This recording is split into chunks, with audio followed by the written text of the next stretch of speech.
I think I told you all that I would be recording these class sessions for the benefit of the other class. The other hybrid class, their class session on campus is Tuesday.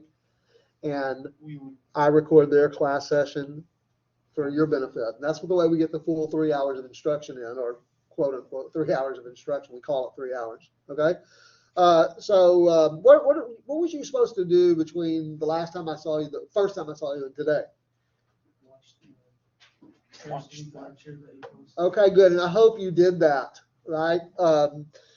So what he's talking about, for those of you who aren't quite sure what he means by that, sometime on Tuesday, late in the day, Tuesday afternoon sometime, you need to come out to the Blackboard course website. Oh, I have a really hard time navigating with this layout. I apologize. Anyway, you need to come out to the Blackboard course website and find the lecture material from that Tuesday class meeting. Okay, so if you open up this navigation pane and scroll down, you'll see that it says week 1 online class session, and you click that, and then there's just a link to a YouTube video. I uploaded it to YouTube. It's just a recording of that class session from Tuesday, and you should have treated that just like you were in class, right? Because after all, you're going to have a lecture quiz, right, every couple of weeks, and the stuff from the recorded class session is just as fair game as the stuff from this on-campus class session on Thursday, right? Okay, so that's one of the things you should do, and we're going to kind of flush some of that out here in just a few minutes. But what else should you have done? You absolutely should have read through all the documents that are on the course website, particularly most heavy emphasis on the course syllabus, right? And I told you that we could take a few minutes at the start of today's class meeting to field any questions for any of you. Anybody have any questions that they want to ask about course requirements, about policies? Yes, ma'am. So the Tuesday lecture, you're covering material we don't know during today's class? That's right. In other words, like today's class session, really, we're going to sort of pick up where we left off from that recorded class session on Tuesday. Does that make sense? So if you're only coming to class on Thursdays and you're ignoring the stuff from the Tuesday session, and I know nobody here is going to do that, but let me just say for the sake of illustration, right? If someone ignores the recorded lecture material from the Tuesday class session and they only come to the Thursday class session, they're only getting half of the curriculum. Okay? And the stuff from the Tuesday class session is just as subject to quizzing on the lecture quizzes as the stuff from the Thursday classes, the in-person class sessions. Okay? So now that will be out there. Here's the thing about the hybrid class. If this was a face-to-face class, to get that information, you would have to be in the Tuesday class session, right? But because it's recorded and uploaded on YouTube, you have until the end of the week. You don't have to do it on Tuesday. I think it's better to make sure that you view that material before you come to the Thursday class session, because as I just said, the Thursday class session sort of picks up where the Tuesday class session left off, and you might find yourself a little lost. I was actually going to ask that question.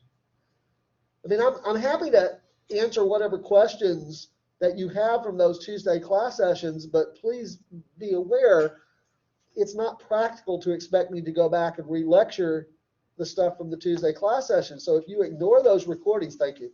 Everybody get a chance to sign off on that?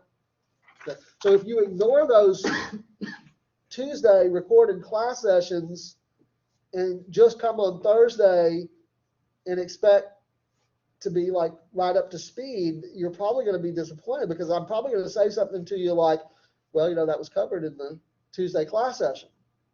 Now, if it's a question that is designed to get some elaboration or some further explanation or clarification on something that was in that Tuesday class session, I will obviously answer that question. But like I said on the first class meeting, when you enroll in when you enroll in a hybrid class, you have to do your part. All right? In your interest. It's in your interest. It's not in my interest. You have to do your part to stay up to speed. It's hard. It's real easy to fall behind, I think, in hybrid classes if you don't do your part. And I don't want that to happen to anybody here. I want everybody to be right up to speed, doing well on those quizzes. Because remember, that's a pretty big chunk of your of your course grade, right? Those lecture quizzes. Even though each one's only worth 4%, altogether, the highest 5 scores, that's 20% of your course grade. So if you want to do well in those lecture quizzes for that chunk of your course grade, you really need to be paying attention to both the on-campus session and the online session. Yes, ma'am. So like for the next week quiz lecture, would it be over the 3 videos? Maybe? You will have, the quick answer to your question is no. Video, if the word is videos, from the 3 class sessions, right? Which would include the recorded class session from week 1, the recorded class session from week 2, and now today's class session, which is an on-campus class session. And I think that's really what you meant, right? Yeah, that's right. And Yes, so ma'am. it won't include the Tuesday video that's gonna be Not next next, week, no, right? the one that's next Tuesday. In fact, that would be kind of hard. If you think about that as a practical matter, that would be kind of hard because we take those quizzes right out of the gate when the class starts, and we will not have covered any lecture material yet in that Tuesday class session. In that Tuesday class, much less for you guys who get the recording later in the day or access to the recording later in the day. Yes. And then also, so for like the next lecture quiz, like the one in 2 weeks, That would be in week 5. or week 5, would it be all covering like those past 2 weeks or like everything from the beginning? No, just the previous 2 weeks. So weeks 3 and 4. Okay. Yeah, think about the material in this course. This applies to both lecture material and reading material. Think about it in chunks of 2 weeks. Right? 2 weeks worth of reading material, a quiz. 2 weeks worth of lecture material, a quiz. Move on. Next 2 weeks of reading material, a quiz. The next 2 weeks of reading material, next 2 weeks of lecture material, a quiz. Okay. Yeah, that's a good question because it's not intended to make you go back and review everything from the beginning. Now, you don't want to just purge everything after you take a lecture quiz, right? Or a reading quiz for that matter, right? Because why? The final exam. The final exam is cumulative. It does test you over everything from the beginning. Okay? Yes. Do you give us like a review or tell us what to study? For the final? No, for the lecture quiz. No, I don't. One purpose of those versus pairs, the discussion boards, is to serve that purpose. So like I put these terms out there based on the lecture material. And for, I don't know who in here is out of the gate first on those on the discussion board, the week 3 discussion board that opens up on Sunday. Whoever's on that discussion board, each person is going to get a pair of terms that's assigned to their name. So who's on week 3? What is your first name? So Kristen's going to go out as early as 12 a.m. on Sunday.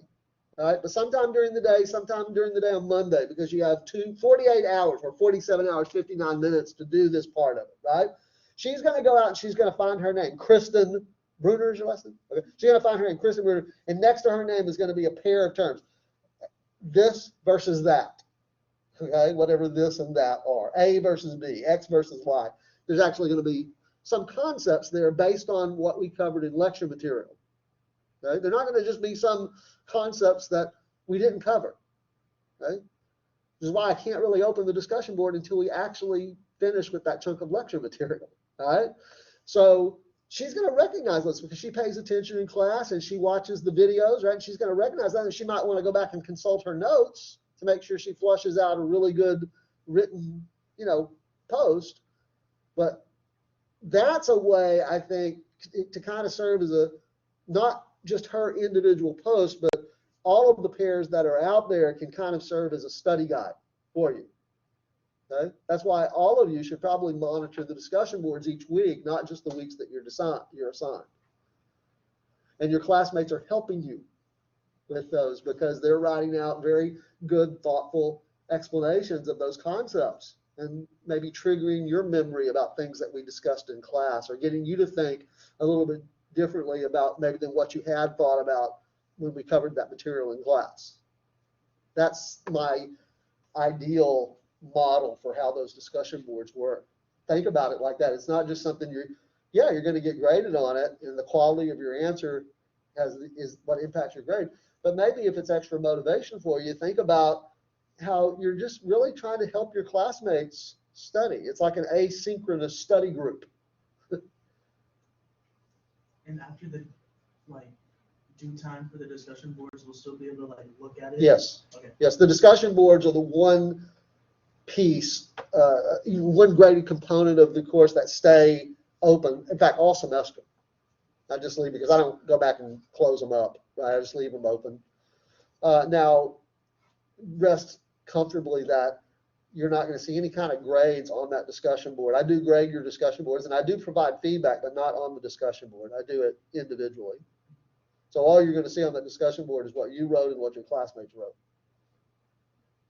I don't really participate in them unless there's some reason to, like some specific reason for me to get involved. But I generally don't. I let that be your discussion board and your avenue to kind of discuss with each other these concepts, why they're important, what they mean, you know, what a good answer might look like on a quiz, something like that. Yeah. So in other words, to study for the lecture quiz, we should just watch the lectures and listen in class? Watch your lectures. Don't forget the other piece, though. It's not just watching. I'm going to strongly recommend that you take good notes, even from the recorded lectures. Rather than just relying on the idea, I'm going to go back and rewind and watch that part again or something like that. Treat it just like an on-campus class session. Actually take notes, just like you would in the Thursday class sessions, and then study from your notes. And you can go back then and check the video if there's something that you didn't quite get or you don't quite understand. That's a luxury that you have with those recorded class sessions that you don't have on the Thursday class sessions. Okay, does that make sense? Okay, good. What else? Anything else? Okay. Well, speaking of that recorded class session from Tuesday, let me open the floor to questions. Does anybody have any questions about any of the information that was discussed in that session? If you had to pick, say, 3 areas of discussion, or 3 headings for a discussion, what would they be? Like, what do we deal with in that class session? 2 or 3, whatever. The number's not important. Like, you know, like if you were talking to your best friend or your boyfriend or your girlfriend or your parents or something like that, and say, hey, what'd you talk about in Texas government today? How would you answer them based on the Tuesday class session? What did they talk about? What was that video dealing with? Probably we talked about government structures. Okay, we probably did at some point during that discussion talk about It was government in terms of structures. Okay, like what was a broader kind of, like democracy. Okay. Had some discussion of Theocracy. the Those different types of governmental systems? Yeah. Okay. Anything else? Yes. What is your first name? Ashley, Ashley. What did you remember from that or take down? the definition of politics. Okay, one of the big things that we started with was the definition of politics, right? And I didn't just give you one definition, I gave you 3. But again, I can see some of you, I can tell just from your reaction, some of you clearly watched that video, right? Because the 3 definitions are offered because the first 2, even though they're sort of the classic definitions that are used in textbooks, particularly the first one, they're imprecise at best. I mean, that's sort of the easiest way to say it, but you sort of have to infer things from them. And the 3rd definition is really intended to say explicitly what you can only infer from the first 2. Okay? So let's work with that first definition because all 3 definitions are saying the same thing ultimately. Again, it's just a question of how precise the language is. So do you want to remind us, Ashley? You said Ashley, right? Do you want to remind us what that 3rd definition is? The competitive process engaged in a society to allocate scarce resources and determine priorities. Okay, good. The competitive process engaged in a society to allocate scarce resources and determine priorities. What are the important pieces of that definition? Like, what is it about that definition that's important? That politics is a competitive process. Yeah, boy, that's one of the big lessons early in the semester that I want you to sort of nail down. It doesn't, I think initially I've had certainly students over the years that doesn't seem to sit very well with them. Like I think I might have mentioned in that class session that sometimes students have this idea that, well, politics shouldn't be competitive. It shouldn't be about winners and losers. Right? It should be about what's good for everybody. But the challenge that I have always made to, students who have that kind of response is, well, tell me what's good for everybody. If you can tell me what's good for everybody, I'll back off and say that it's not unavoidable. I say it's unavoidable. Like this politics is unavoidable in society, and it is a process that produces winners and losers. But if you can tell me what's good for everybody, I'll absolutely approach it differently. I mean, again, beyond just some very broadly construed things like, well, we should be at peace and, we should be at peace and prosperous. Maybe we can get unanimity on that, right? But once you get beyond that, and for example, if you ask the question, well, how do you maintain the peace? How do you promote prosperity? That unanimity melts away like snow in a warm hen. I'm going to be poetic today. I feel poetic. It just sort of melts away, evaporates away, and even it may be difficult at that point to even get consensus on how you maintain peace. How do you do it from a position of strength? Do you do it from a position of compassion and assistance? And how I'm talking about like in an international context, right? How do you promote prosperity? Is it through a well-developed social safety net? Is it through a free market approach to economy? How do you do that? You're not going to get anything close to unanimous agreement on that. And as I say, it may be difficult to even get consensus. So because we don't all agree, right? And because the things that we value in our society are scarce, then people are going to be in competition over those things of value. And the society has to have some process for determining who gets them, when they get them, and how they get them. That's just a process that we call politics. Okay, so any questions about that definition of politics?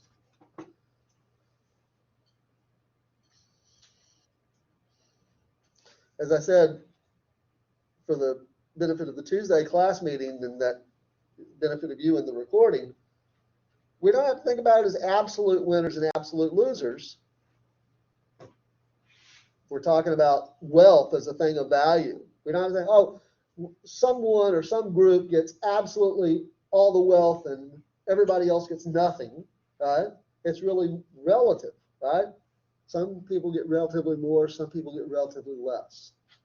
That's the consequence of politics.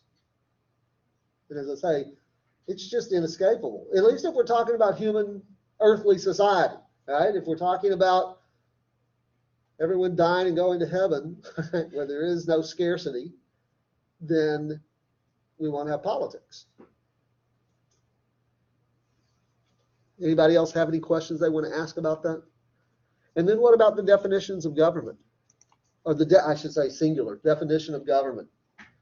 That's where I think you said structured, right? That was part of that definition, right? Government is the structured arrangements in a society that produces decisions and actions allocating the scarce resources of society. So what I'm really trying to get people to understand is that government is the mechanism.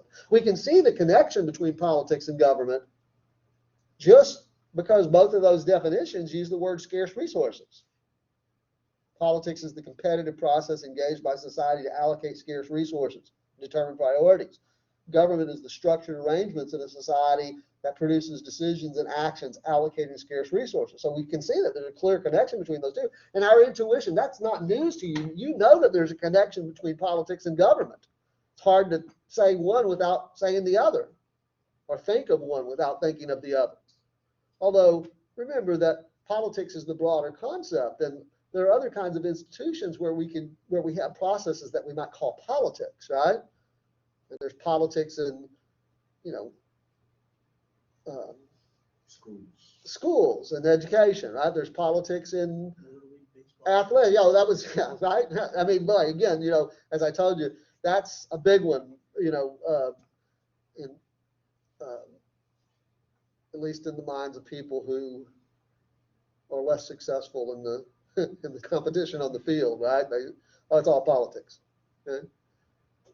So we know, again, our intuition tells us that politics applies to other kinds of institutions other than government. But boy, you can't talk about government without understanding that it's thoroughly immersed in politics. But what about that structured part? What does that suggest? Structured arrangements. It's not just random. Right? Government's not just a random thing. And in fact, here's an important point that I would have hoped that you would have taken away from that video from Tuesday. In the American system, it's even, we can say it even stronger than structured. We could say that it's highly formalized. I made that point, right, in that video? It's highly formalized. In other words, in the American system of government, there is a lot of attention to form. We pay a lot of attention, at least historically, we paid a lot of attention to the form of the system. It actually has a structure that we're going to get into with respect to Texas government, more so than American national government, but a lot of the comments will apply to the national level as well, like the whole idea of separation of powers, right, where you have these three different branches of government that exercise these three different functions of government. Okay, that's a very formal way of conceptualizing government. Americans today, though, have a hard time appreciating or understanding how it could be any different. How can it possibly be any different? Well, you must understand that the American system of government, the American model of democracy, with this emphasis on separation of powers, is relatively unique among the world's democracies. The United States is not the only democracy in the world, okay? And it's not the principal model of democracy, at least in terms of how its government is structured. The principal model is what we call a parliamentary system. And in parliamentary systems, they don't have nearly the structured separation that we do in the American system. So the American system is all about form. As I was saying in that other class, you think about when the framers of the Constitution created, I'm talking about the U.S. Constitution here, because the whole model applies to Texas as well, right? So when the framers of the U.S. Constitution did their work back in 1787, that was the classical era.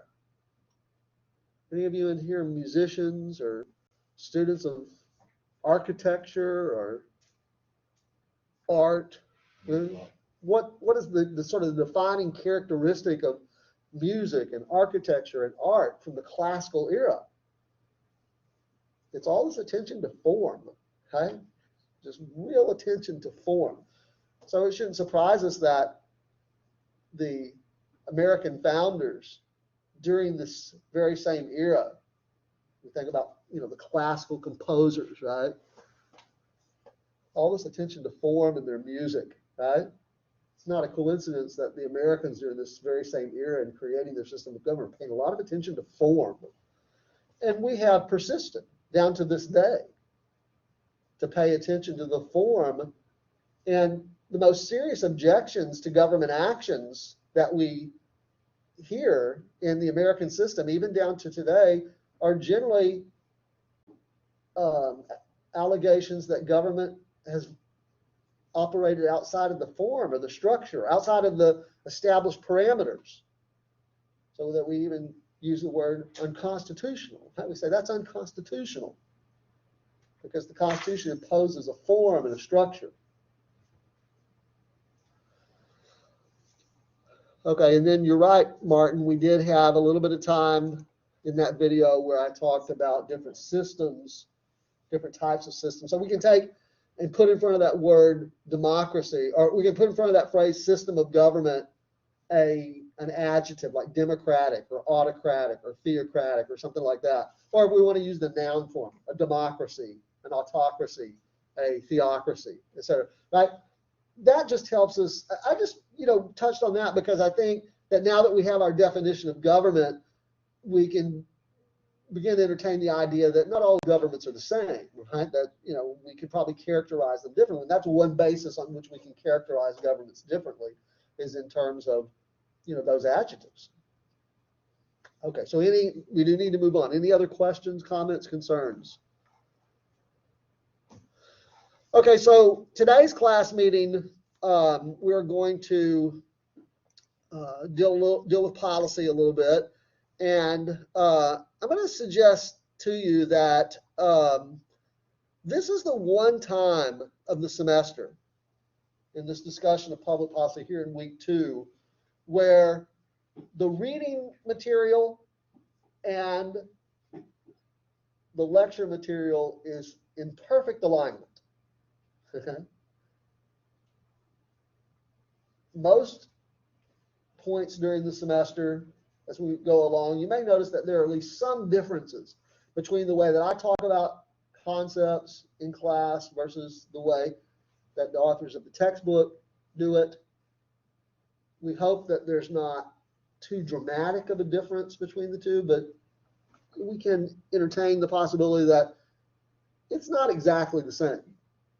Okay? But this is the one time this semester where it's in perfect alignment. Okay? And why is that? Because the reading material, at least the biggest part of the reading material for week 1 and week 2, I wrote and provided to you in the form of those PDF files, right? So I'm not going to come into class for lecture purposes and talk about public policy in some dramatically different way than I did in what I wrote up for you in those policy primers. I guess another way to think about the point I'm trying to make to you here is you have a very complete set of lecture notes in the form of these policy primers, and you already read part 1, part 2, and part 3 for the purposes of the reading quiz that you just took today. But what I'm saying is don't just chuck it, don't just throw it out, okay? Because you're going to take a lecture quiz next Thursday, and some of the questions on that lecture quiz are going to be about public policy. And what better source of information to rely on to prepare for those questions on public policy than this very complete set of notes. Now, instead of thinking about it as reading material, just think about it as a complete set of notes, very flushed out. So we're not just forgetting about all that stuff in the primer. And really what my intention is, because we don't really have enough time in today's class session to go through all that in detail anyway, my intention is really just to kind of hit the highlights and rely on you a little bit in today's class session to help us flush out some of the specifics, okay? So one of the things that you might have noticed when you read through the policy primers is that the several concepts that I introduced you to in the analysis of public policy, the characteristics of public policy, the types of policy statements, the stages of policy making, the classes of public policy. Does that all ring a bell for, just a quick show of hands, you read the primers in anticipation of the quiz today, right? All that. Did you notice that those all come in groups of 5? So that there are 5 characteristics of public policy, 5 types of policy statements, 5 stages of the policymaking process, 5 classes of public policy. I've often thought about that, and it's really just a coincidence, but I, just to entertain myself, I think, like if it wasn't for the number 5, like if in the Arabic numbering system we said 1, 2, 3, 4, 6, we wouldn't be able to introduce policy concepts to you. Some weird, irrational number from space or something like that. The challenge here, particularly for those of you who kind of approach things from the standpoint of, oh, I've got to remember all this stuff. Like, I don't really encourage that approach because I think it's much better to understand rather than try to memorize. But invariably, I mean, I've been doing this long enough and interacting with students long enough to know that sometimes students approach things that way. I've got to remember all this stuff. Well, if that's your approach, then it might be a little bit of a challenge to remember these different 5 things. There's 5 sets of 5. And which one am I talking about when I talk about the production line model? Which set of 5 things am I talking about when I talk about the classification scheme? Which set of 5 things am I talking about? Well, the first thing I introduced you to here are the 5 characteristics of public policy. And, you know, I confess that I am not capable of providing you with a definition of public policy. I've thought about this a lot. This is one of my areas, you know, in my graduate, you know how people, when they go into some graduate program and whatever the field is, they specialize in some area. Like, you know, medical doctors, maybe they specialize in cardiology or neurology or something like that. And, you know, physicists, maybe they specialize in quantum mechanics or string theory or, you know, I'm probably going to show my ignorance here of those other disciplines, but it's the same thing in political science, right? There are these various subfields, and when you go to graduate school, there's some effort to specialize. And one of my areas is public policy. So I've read a lot of literature on public policy over the years. I've thought a lot about public policy and how to go about, not only thinking a lot about public policy, but putting a lot of thought into how to think about public policy. And I've never come across a definition of public policy that I believe is adequate. The authors of your textbook take a stab at it, but with all due respect and deference to them, I think it's not a very good definition of public policy. But I'm no better because I can't come up with one either. The best I can do is identify these defining characteristics. And there are 5 of them. Who remembers what the first one is? It's the first of the 5 characteristics.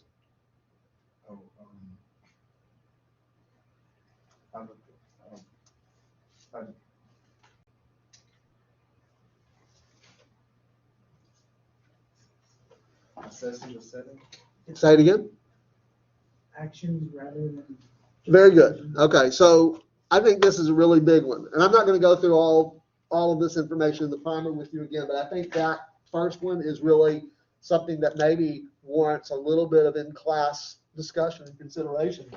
One of the, I think, most important things that we can understand as we're first being introduced to public policy is that a decision, and a decision alone, does not constitute public policy make.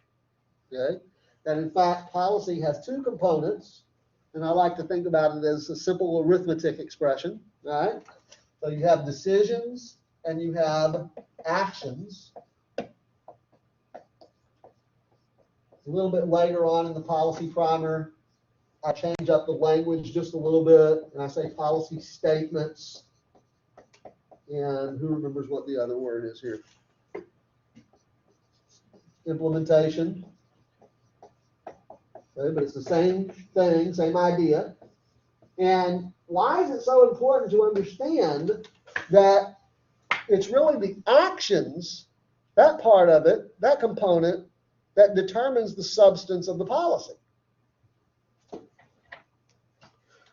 So, you know, we've been in this pandemic period now for a couple of years, okay? And when the pandemic first came out, or, you know, the pandemic first hit in March of 2020, some very dramatic things happened, like colleges shut down and things went online. Or that might have even happened, I think it happened in elementary and secondary schools too, right? At least for that spring of 2020. And some of them got back to in-person in the fall of 2020, I guess. But anyway, so some very dramatic things happened, and some of it was the result of government decisions, right? I want to talk a little bit here about masks without getting into any discussion of the merits or demerits of masks, okay? Like I'm not really interested And really, you shouldn't be interested in either in us trying to hash out whether it's a good idea or not a good idea to wear a mask. Okay? That's not really what's on the table here. I'm trying to use this as an illustration of why this is so important. Okay? So when the pandemic first reached Texas in March of 2020, the governor of the state, anybody know the man's name? Greg Abbott. He declared a disaster. And that happened in everywhere else around the country too, right? The governor declared a disaster. Now, why does the governor think that he has the authority to declare a disaster? Well, because the Texas legislature passed a law back in 1975, it's popularly known as the Texas Disaster Act, that gives the governor the authority to declare a disaster. Now, I got to think that when the legislature passed that law back in the mid-1970s, they weren't probably even entertaining the idea. It never even crossed anyone's mind that a pandemic might come. Okay? I think they were probably thinking more about like hurricanes and tornadoes and floods and things like that. So you have this disaster, whether it is a weather-related disaster or whether it is a microbiological disaster, right? And the governor is therefore empowered to declare a disaster. And once the governor issues that disaster declaration under this law, under the provisions of this law, new authority kicks in for the governor. One of the things that we're going to learn in this class this semester is that under ordinary circumstances, and the pandemic's not an ordinary circumstance, right? But under ordinary circumstances, the governor of Texas is generally rated by political scientists who study executive authority as one of the weakest governors in the country. That may surprise some people because I think we like to think about the governor at the state level kind of like the president at the national level. But the truth of the matter is that the president at the national level really only sort of got average or moderate level of executive power. The governor of Texas has historically, traditionally been viewed as an institutionally weak governor. And we're going to have lots of opportunity to talk about that when we get to our topics on first the Texas Constitution and then the branches of government later in the semester. It is largely the result of the historical circumstances that existed at the time that the Texas Constitution was written in 1876. Okay, so we'll have a chance to get into all that, but just take my word for it right now that we have pretty widespread agreement among not only academic political scientists, but also people in politics, like who are involved in politics, that the Texas governor as an institutional matter, as a matter of formal authority, is really pretty weak. Personal power is a little bit different story, okay? But we'll have our chance to get into that, okay? But under this Texas Disaster Act, when the governor declares this disaster, some new powers kick in that don't exist otherwise. The legislature is essentially saying, well, we're in a state of disaster, and we need one person to really step up and run things. And that's going to be the governor. And part of that new authority includes the ability to issue executive orders.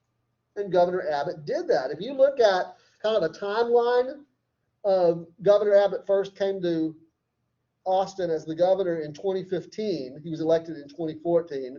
So from 2015 to 2020, there's just a handful of executive orders because the governor's authority to issue executive orders under normal circumstances is pretty limited in Texas.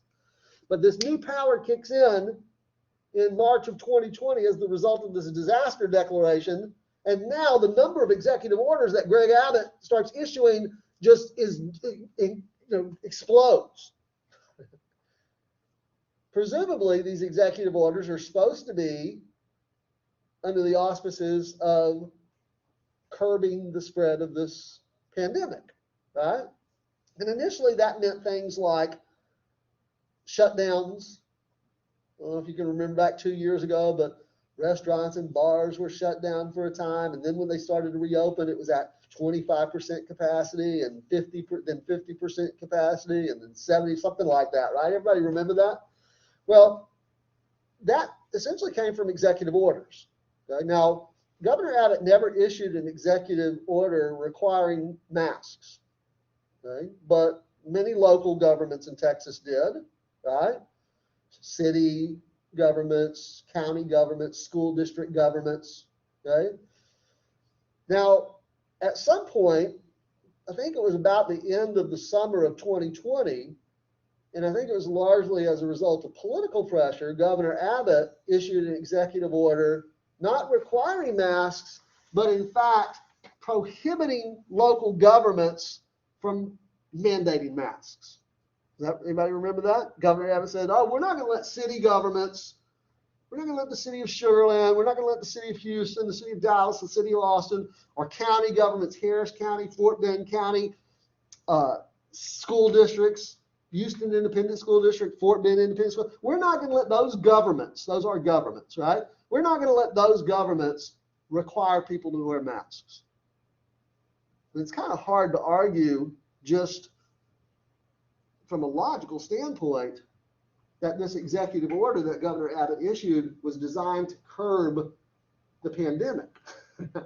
It's really hard to make that argument. And that was part of the debate over Governor Abbott's executive order. But let's not digress on that point, okay? Here's the point I'm trying to get to.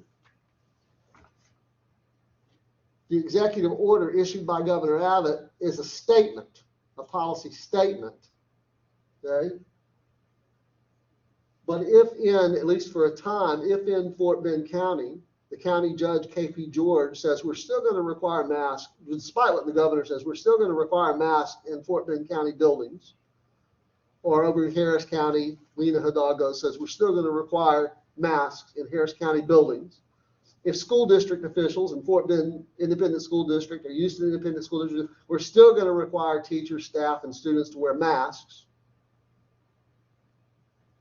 You can see that these two are incongruous, right? That there's a difference between the statement as issued by Governor Abbott, no mask mandates, versus what is actually being done by these cities, these counties, and these school districts requiring masks. They are out of sync, right? They're out of, so if I was to ask you, at least for that period of time that I'm talking about, and I can't put exact date parameters on it, but you know what, you understand kind of what I'm saying, right? At least for that period of time, what was the policy in Fort Bend County? What was the policy in Harris County? What was the policy in the city of Dallas or the city of Austin? It was to require masks. That was the policy. You see why this is so important to focus on the actions and the implementation and not just some high profile decision. The trap that we all run into is that our natural instincts are to focus on this part, this component of public policy, in large part because that's what people in the media focus on, or sources of news and information focus on. They generally focus on the decisions rather than any subsequent action or lack of action. But I'm just trying to get you to reorient your thinking a little bit about policy. How can you become more thoughtful about policy? Because it affects us, right? And that's why beyond this class, obviously you want to understand something about policy for the purposes of quizzing, but just beyond this class, policy affects your life, right? So if you want to begin to be a little bit more thoughtful, a starting point is to focus more on what's actually done as opposed to what's said. So that's a big part of that first characteristic. And I even went into some explanation about what might cause, even under normal circumstances, forget a disaster, a pandemic, right? Even under normal circumstances, why is it that we oftentimes observe that there is a substantive disconnect between the decisions made on the one hand and the subsequent actions on the other hand? You just give me, there was 3 things that I laid out for you. Somebody give me one of them. What's one of the explanations for why you can get this difference? I've kind of, the example I just gave you about, even though it's an extraordinary example because of the pandemic, it sort of suggests one of the reasons, right? Who remembers the lesson that I hope you would get from the treatment of the the famous Supreme Court decision, Brown versus the Board of Education.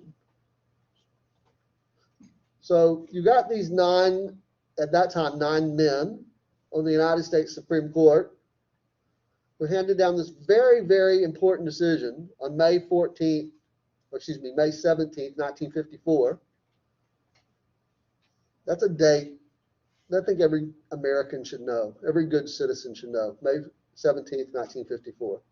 Put it there in your memory bank with July the 4th, 1776, or September 17th, 1789, or September 11th, 2001, December 7th, 1941. May 17th, 1954 should be in there, that you can just like go click, click, click. Oh yeah, it's talking about Brown versus the Board of Education.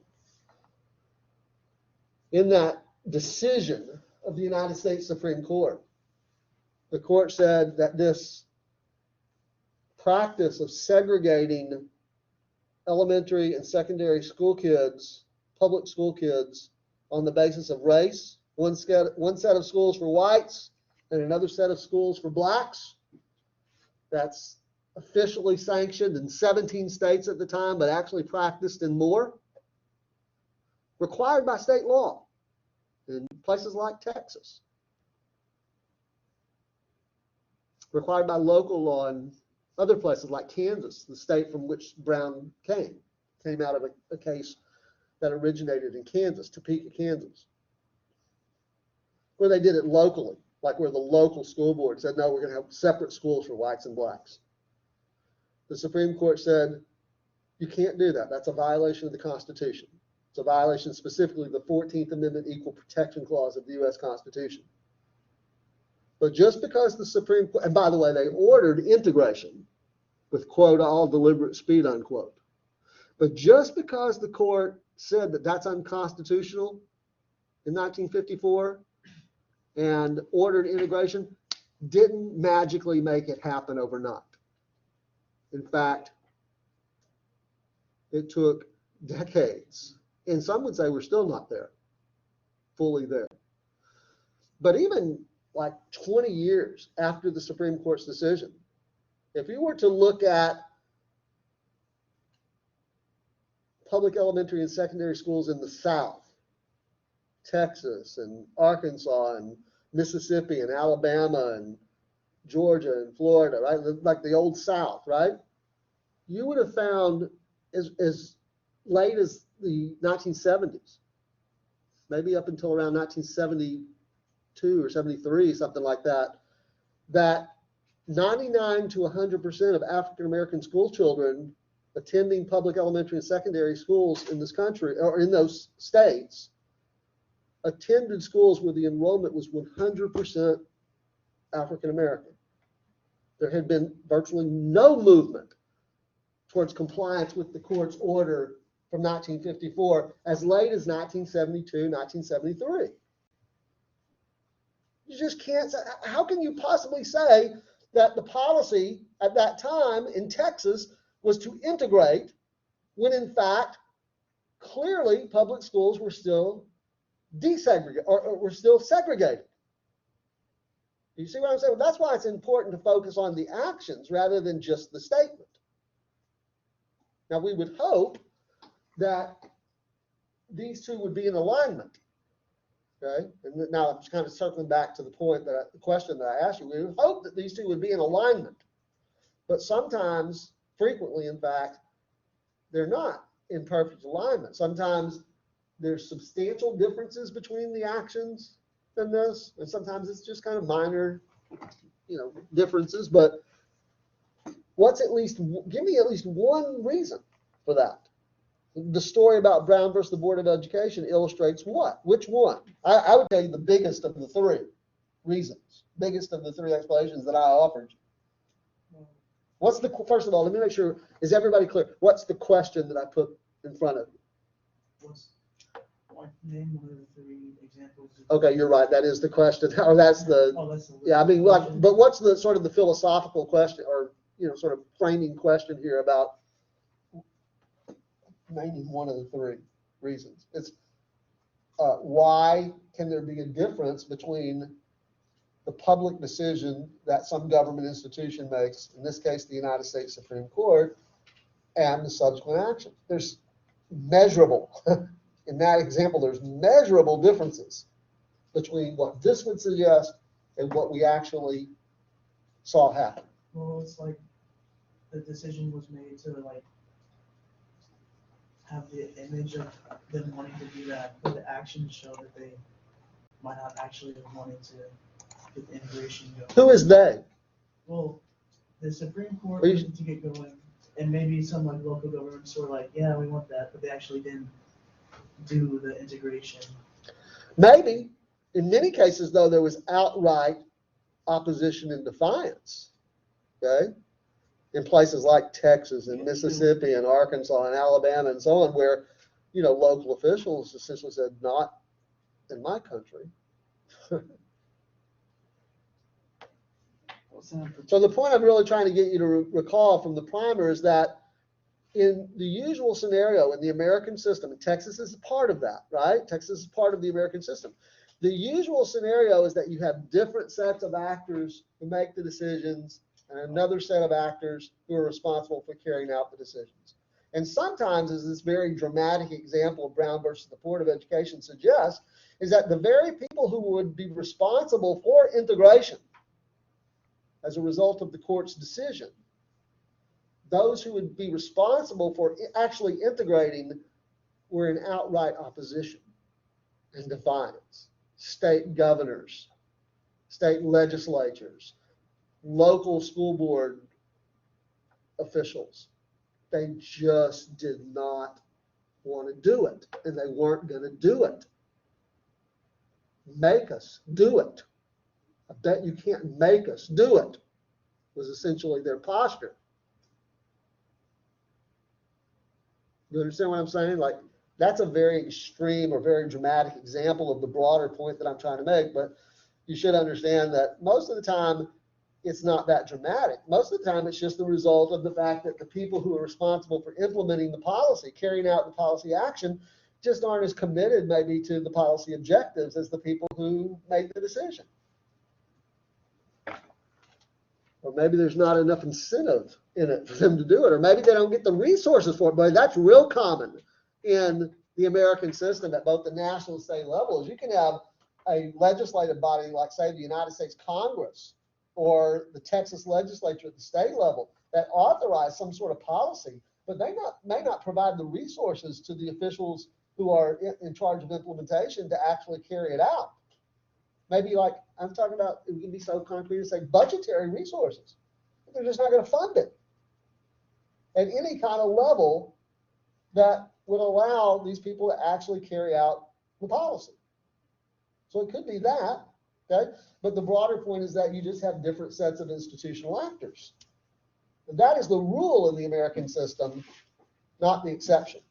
There are very, very few examples where we can point to and say that same institution or the same actors that made the decision are responsible for carrying out the decision. It's not like the 9 justices of the United States Supreme Court after May 17, 1954 could fan out across the country and oversee the integration of public schools.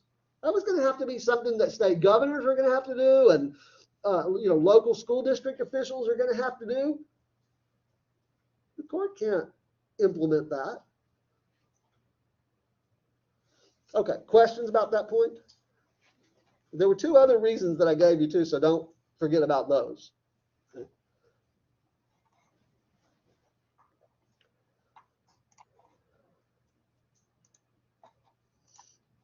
All right. Yeah, we are running out of time here real quick. But again, as I said, the purpose here is not to go through everything in these primers in detail. Okay. A little bit of time that we have left, let me just remind you that we, let's talk about it in terms of the list of 5. All right. And I'll just say you can ask any questions you have about these lists of 5. Okay. So we've got these 5 characteristics of public policy, which we've kind of really elaborated this first one, but there are 4 other ones. Okay. And then there's a list of 5 types of policy statements. And I've given you examples of 3 of them already, right? Court decisions, executive orders, and statutes passed by legislatures. There are 2 other ones, right? So make sure you know those. You can ask questions if you have them. It's a good time to ask. And then there was a list of 5 stages of policymaking. By the way, in the quiz that you took, one of the statements said something like, the stages of the policymaking process that are outlined by Professor Fagan are identical to the stages that are outlined in the textbook. The wording was a little bit different, but was that true or false? You're shaking your head no. Does that mean it's not true, that it's false? Anybody? I prefer. Yeah, you're right. You're right. It was false, right? The authors of your textbook, in fact, I think they only have 4 stages of policy making, right? Yeah, they didn't. They're just all wrong. No, I mean, look, there's obviously some overlap between the way that they talk about the policymaking process and the way that I talk about the policymaking process, but there are some important differences. So make sure, for the purposes of the next quiz, that you know those 5 stages of the policymaking process. And then the next thing was the 5 classes of public policy. Have any of you ever taken another course where you've been introduced to a classification scheme of some sort? I think all of you should be saying yes. I see one person saying yes. Okay. Like, what are you thinking about, Kristen? What was the class that you took? I take a lot of health classes, so like the body system is like separated into all kinds of stuff. Sure. I mean, I would think in the health sciences, or maybe more generally in biology, right? We're going to introduce you to classification schemes of animal organisms, for example, right? If you take a geology course, then you'd be introduced to some classification scheme of rock types, right? Rock and mineral types or something like that. If you take a meteorology course, then you're going to be introduced to a classification of cloud formations, cloud types. Look, so why do, in any scientific undertaking, in any scientific analysis of whatever the subject matter is, in this case, it's public policy, right? But in whatever the scientific undertaking is, why do scientists like to have classification schemes? What benefit is there possibly to having a classification scheme? To talk about things specifically. Or actually, I would say more generally, right? You can talk about, Well, okay, but maybe this is what you meant. You can come to an understanding of some of the characteristics of a specific case, a specimen, if you will. You can come to some understanding of a specimen based on your knowledge of the class or of the type.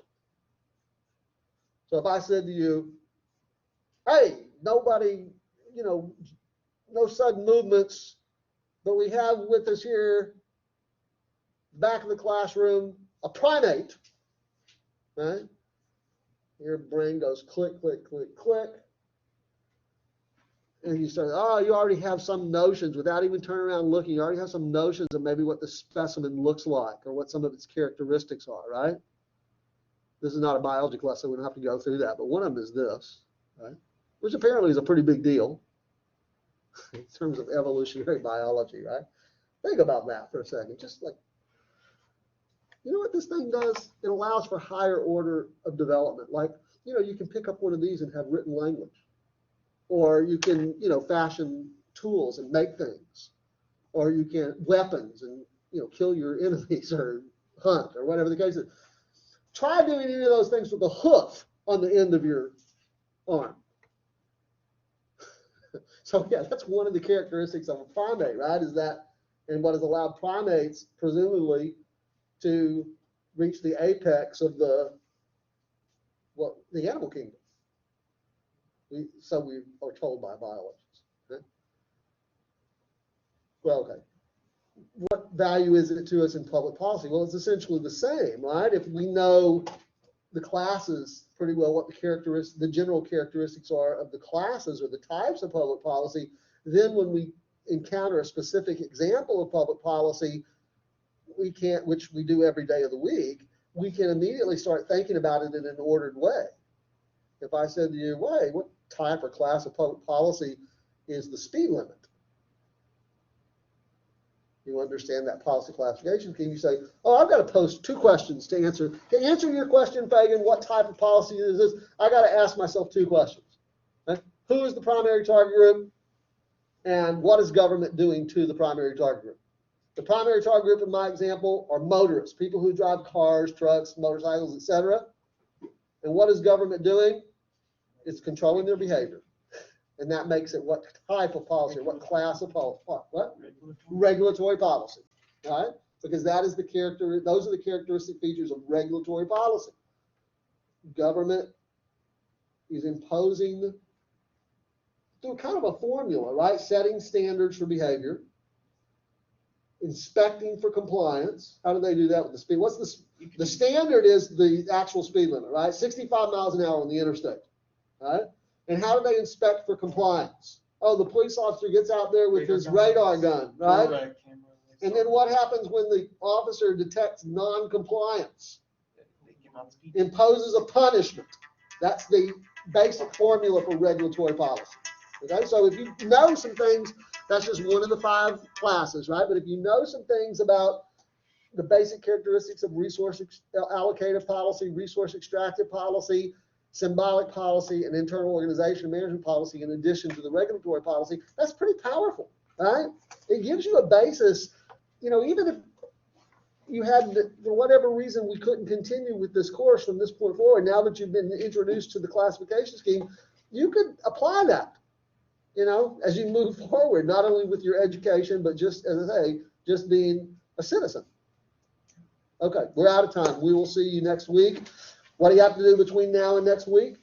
Watch the lecture. You're going to watch the Tuesday video from, if you haven't done it for this week, it's out there until the end of the day Saturday, but you also will have one on, no, that's it for the quiz, right? But you're definitely going to need to watch the one for next week before that goes away a week from Saturday, okay? And then what else do you need to do? Anything?